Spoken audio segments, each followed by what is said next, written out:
Kilala niyo ba si Congressman Jojo Ang? Ang representative ng Uswag Ilonggo Party List. Isa po siya sa mga nadawit sa I think sa 8 contractors na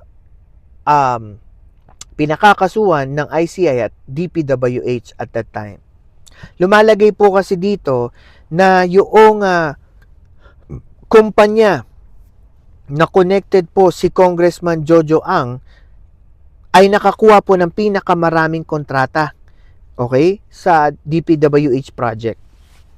A total of 561 contracts, nagkakalaga po ng 43.1 billion pesos. Namely, ang mga kumpanya na ito ay ang IBC International Builders Corporation, 474 contracts.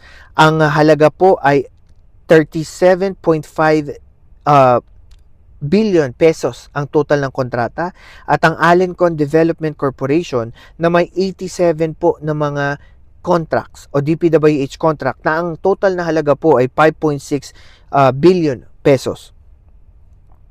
At based po kay Curly Discaya, nung siya po ay nagrepresent sa Senado, lumalagay po, nakasali po si Congressman Jojo Ang na kumukuha ng between 20% to 25% ng mga tongpats or patong sa mga flood control project. So guys, anong tingin nyo dito? May katotohanan ba ito? Kung meron man, comments down below.